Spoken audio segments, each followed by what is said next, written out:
안녕하십니까. 9월 20일 금요일 말씀 묵상 함께 시작하겠습니다. 오늘도 주님을 사랑하시고 주님을 따르시는 귀한 성도님들의 가정과 생업 가운데 주님의 기쁨과 감사한 은혜가 충만하시기를 간절히 기도합니다. 오늘 본문은 출애굽기 8장 1절에서부터 15절까지 말씀이고요. 두 번째 재앙, 개구리 재앙 이야기를 보실 수 있는데요. 이 재앙을 통해서 모세가 그리고 하나님께서 우리들에게 어떤 메시지를 주고 계신지 한번 생각해보는 시간 되었으면 좋겠습니다. 그럼 먼저 말씀 보시겠습니다. 여호와께서 모세에게 이르시되 너는 바로에게 가서 그에게 이르기를 여호와의 말씀에 내 백성을 보내라. 그들이 나를 섬길 것이니라. 내가 만일 보내기를 거절하면 내가 개구리로 너의 온 땅을 치리라. 개구리가 나일강에서 무수히 생기고 올라와서 내 궁과 내 침실과 내 침상 위와 내 신하의 집과 내 백성과 내 화덕과 내 떡 반죽 그릇에 들어갈 것이며 개구리가 너와 네 백성과 내 모든 신하에게 기어오르리라 하셨다 하라. 아론에게 명령하기를 네 지팡이를 잡고 네 팔을 강들과 운하들과 모기에 펴서 개구리들이 애굽 땅에 올라오게 하라 할지니라. 아론이 애굽 물들 위에 그의 손을 내밀매 개구리가 올라와서 애굽 땅에 덮이니 요술사들도 자기 요술대로 그와 같이 행하여 개구리가 애굽 땅에 올라오게 하였더라. 바로가 모세와 아론을 불러 이르되 여호와께 구하여 나와 내 백성에게서 개구리를 떠나게 하라. 내가 이 백성을 보내리니 그들이 여호와께 제사를 드릴 것이니라. 내가 왕과 왕의 신하와 왕의 백성을 위하여 이 개구리를 왕과 왕궁에서 끊어 나일 강에만 있도록 언제 간구하는 것이 좋을는지 내게 분부하소서. 내일이니라.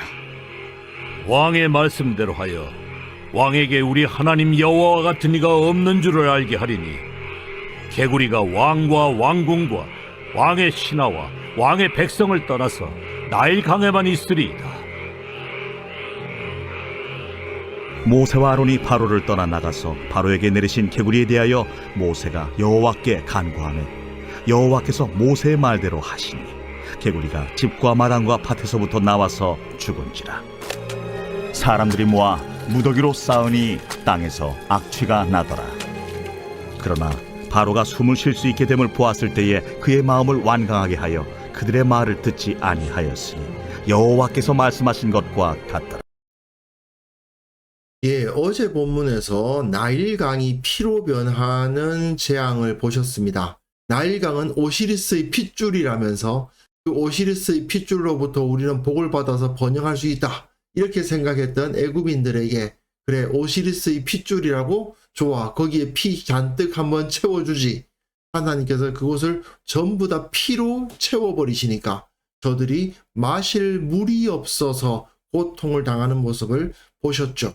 그와 비슷한 재앙이 오늘 본문에서도 나타납니다. 하나님께서는 사람들이 추구하는 그 물질적 번영이라는 것이 극단적으로 치달았을 때 어떤 일이 벌어지는지를 개구리를 통해서 보여주시는 겁니다. 오늘 본문 보시면요. 여호와께서 모세에게 이르시되 너는 바로에게 가서 그에게 이르기를 하나님의 말씀에 내 백성을 보내라. 그들이 나를 섬길 것이니라. 이것이 기본적인 명령이죠. 이스라엘을 내보내기만 하면 문제가 없는데 그러나 네가 만일 보내기를 거절하면 내가 개구리로 너희 온 땅을 치리라. 나일강에서 무수히 개구리가 생길 것이고 올라와서 너희 궁과 침실과 너희 침상 위와 네 신하의 집과 너희 백성과 너희 화덕과 너희 떡반죽 그릇에 들어갈 것이라. 개구리가 너와 내 백성과 내 모든 신하에게 기어오르리라 하셨다 하라. 이 말씀이 조금 아이러니한 면이 있습니다. 왜냐하면 신명기에 보시면요, 하나님께서 복을 주셨을 때 어떤 형태로 복을 주시냐 하면요, 네가 성읍에서도 복을 받고 들에서도 복을 받고 네 몸의 자녀와 네 토지 소산과 네 짐승의 새끼와 소와 양의 새끼가 복을 받고 광주리가 그리고 떡반죽 그릇이 복을 받을 것이다. 들어와도 복을 받고 나가도 복을 받을 것이다. 집에 들어와도 복을 받고 나가도 복을 받을 것이다. 이런 표현들을 사용하고 있거든요. 이 당시에 많은 축복의 방법이었습니다. 자, 그러면 이 개구리가 이 당시 사람들에게 어떤 의미를 가지고 있었던가가 중요합니다. 이게 바로 오시리스 신이고요. 이게 어제 보셨는데 크눔 신입니다.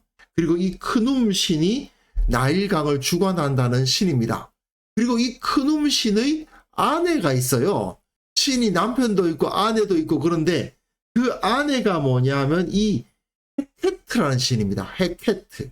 그런데 이 헤케트는 얼굴을 보시면 개구리죠. 개구리 얼굴을 하고 있는 여신입니다. 가산과 풍요를 상징하는 신이었습니다. 개구리들이 왜 알을 많이 낳지 않습니까? 그걸 본 사람들은 개구리를 가산과 풍요의 상징으로 생각했던 것입니다. 그러니 이 나일강의 개구리 헤케트 신의 은총이 나일강에 무수히 생기고 너희의 궁과 너희 침실과 너희 침상위와 너희 신하의 집과 너희 백성과 너희 화덕과 네 떡반죽 그릇과 너와 내 백성과 네 모든 신하에게 기어오르리라. 헤케트 신의 은총, 풍요의 복이 너에게 충만히 임할 것이다 라는 마치 축복과도 같은 형태의 말씀인데 저주죠. 이 말씀이 가지고 있는 이 아이러니한 분위기를 느끼실 수 있으셨으면 좋겠어요. 너희들 그 개구리 좋아하지?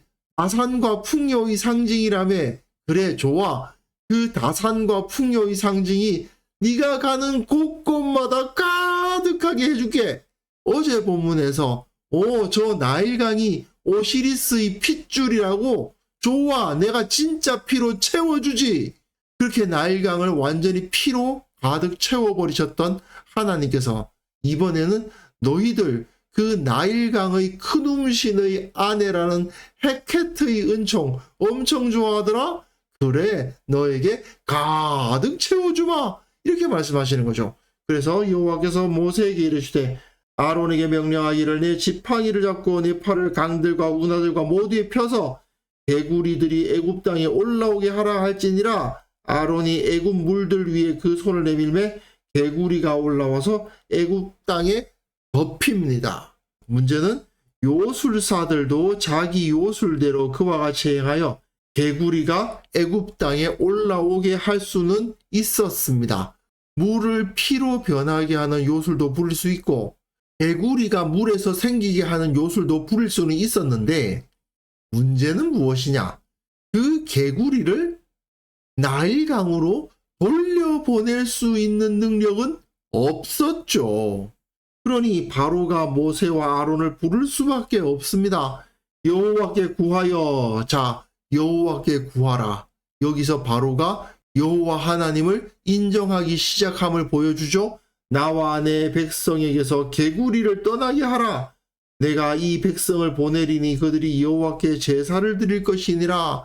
처음으로 여호와 하나님을 인정하면서 이스라엘 백성이 여호와께 제사를 드릴 수 있도록 하겠다라는 사실상의 거짓 약속인데 어쨌든 그 입에서 거짓말이 남아 나오는 것을 볼 수 있습니다. 그전에는 나는 여호와 몰라 그랬는데 여호와를 벌써 알게 됐죠.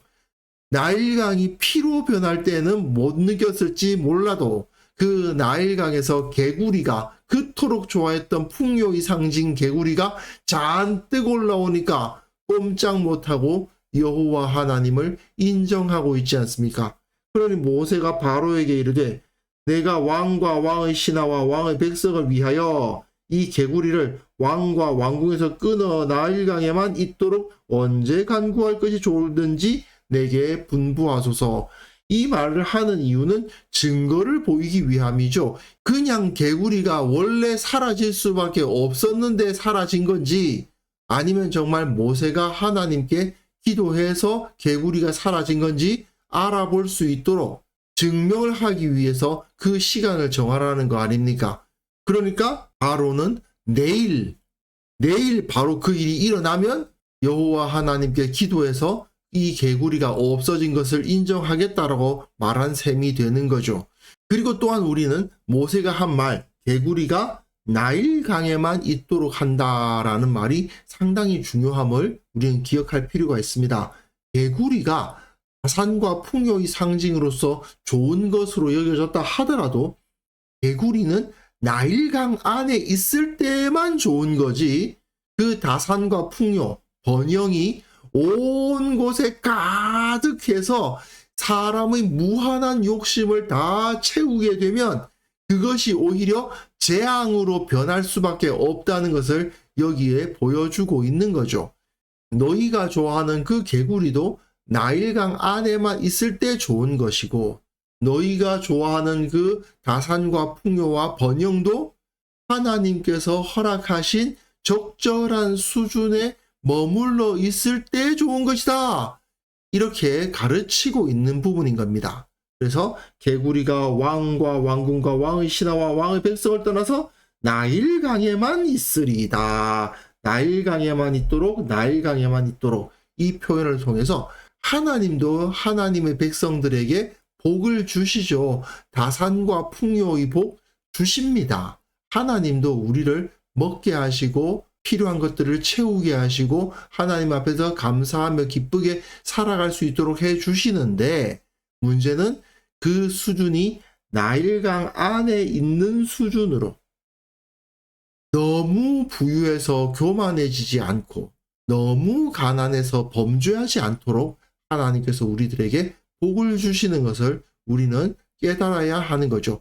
모세와 아론이 바로를 떠나 나가서 바로에게 내리신 개구리에 대하여 모세가 여호와께 기도를 하니까 여호와께서 모세의 말대로 하십니다.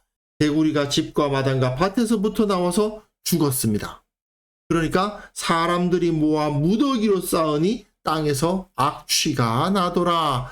왜 이 이야기를 하고 있을까요? 이 사람들이 그토록 좋아하던 그 개구리, 다산과 풍요, 돈 많아지는 거, 그런데 그거를 한번 무더기로 쌓아봐라. 그래, 너희들이 그토록 좋아했던 그 다산과 풍요의 복을 무더기로 쌓으니 어떤 일이 벌어지냐?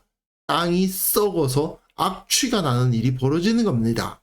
하나님께서는 너희들에게 지금까지 적절한 수준으로 꼭 필요한 만큼 충분히 기쁨으로 살아갈 수 있도록 너희들에게 공급해주고 있다는 것을 여기서 보여주시면서 인간의 욕심으로 더 많이 쌓고 더 많이 쌓으려 하는 것이 얼마나 어리석은 것인가를 여기서 보여주시는 겁니다. 하지만 바로는 숨을 쉴 수 있게 되니까 이게 얼마나 큰 압박이었는가를 보여주죠. 그 바로가 얼마나 큰 부와 번영을 누리고 있었습니까마는, 그러나 그 개구리가 가득 차니까 숨을 쉴 수가 없었던 겁니다. 그 정도로 큰 압박을 당하고 있었는데 숨을 쉴 수 있게 되니까 그의 마음을 완강하게 하여 그의 말을 듣지 않습니다. 예, 그의 약속은 공수표가 되고 말았습니다. 그런데 그 모든 것은 여호와께서 말씀하신 것과 같았던 것이죠. 바로가 그렇게 할 것을 하나님께서는 이미 알고 계셨고 다음 재앙을 준비하고 계시는 것입니다. 애굽 사람들이 개구리 우상을 섬기면서 다산과 풍요, 번영을 추구했던 것과 마찬가지로 우리 현대인들도 내가 부리는 사람이 많아지고 내가 소유한 재물이 많아지는 것을 정말 갈구하지 않습니까? 하지만 그것이 너무 많아졌을 때 오히려 재앙으로 작용할 수 있다는 사실을 사람들은 잘 받아들이려고 하지 않습니다. 그런데요, 지나치게 많은 재물이 오히려 재앙이 되는 것은 굳이 성경에서만이 아니라 일반적인 지혜자, 예수님을 모르는 지혜로운 사람들이나 또는 일반적인 역사를 탐구해 보아도 무제한적으로 팽창하고 무제한적으로 번영을 추구하는 것은 결국 멸망의 길이라는 것을 사람들은 알고 있습니다. 알아야 되는 거죠. 이미 그 지식이 하나님의 말씀인 특별 계시 수준이 아니고 일반 계시 수준으로 나와 있습니다. 그럼에도 불구하고 사람들은 그 안에서 그러한 지혜를 갖지 못하는 경우가 너무나도 많죠. 하나님께서는 우리들에게 이미 충분하고 적절한 은혜를 주고 계십니다. 하나님의 백성들은 무조건 더 많이 가지려는 어리석은 태도로부터 벗어나야 됩니다. 하나님께서 우리들에게 주시는 그 참된 풍성함을 누리고 하나님께서 우리와 함께 하신다는 사실을 기뻐하는 지혜를 소유할 수 있어야 되겠습니다. 우리들에게는 이미 많은 것이 허락되어져 있는데 그 허락하신 은혜를 기뻐하고 감사하기보다는 더 가져야 되겠다고, 나는 부족하다고, 왜 나는 이렇게 적게 갖고 있냐고 불평하면서 살아가는 그런 어리석은 모습에서 우리가 벗어나야 하지 않을까 생각합니다. 그래서 이 시간 함께 기도하실 때에는요, 불신자들이 추구하는 헛된 번영에 대한 욕망에서 벗어나게 하시고 주께서 주시는 참된 평안과 참된 풍요를 누리게 하옵소서. 물질적 부유함을 추구하다가 모든 것을 잃어버리는 어리석은 자들의 모습이 우리들 가운데서는 나타나지 않도록 도와주시고 우리가 저들에게 참된 풍요란 무엇인지를 가르칠 수 있게 하옵소서. 함께 기도하는 시간 가졌으면 합니다.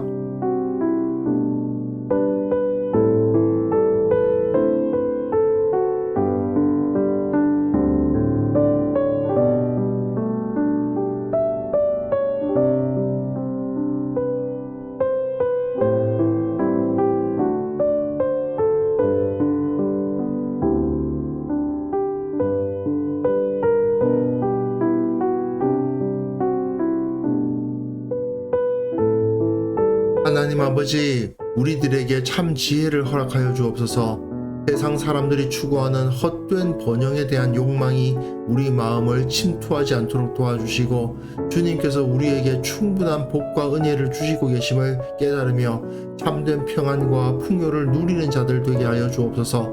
물질적 부유함만이 모든 것인 양 생각하는 세상을 우리가 지금 살아가고 있습니다. 주님, 저들 어리석은 자들에게 인간에게 진정으로 필요한 것이 무엇인지를 보여줄 수 있는 지혜를, 그 능력을 우리들에게도 허락하여 주시고 이 땅이 참된 가치를 추구하는 땅으로 변화될 수 있도록 도와주옵소서. 이 땅의 모든 교회가 하나님으로부터 오는 참된 번영, 참된 평안, 참된 풍요가 무엇인지를 세상에서 드러내며 또한 그 안에 있는 모든 성도들이 그것을 누릴 수 있도록 도와주옵소서. 아버지, 오늘 하루 이 기쁨으로 함께 해주시기를 원합니다. 하나님께서 나와 함께 하시니 내가 두려울 것이 없다 고백하며 하나님을 찬송하며 감사하며 살아가는 자들 다 될 수 있도록 도와주옵소서. 주님께서 우리에게 물 붓듯이 부어주시는 그 복으로 말미암아 하나님께 감사하며 찬양하며 기도가 끊어지지 않는 그러한 하루를 보낼 수 있도록 은혜 베풀어 주옵소서. 예수님의 이름으로 기도합니다. 아멘.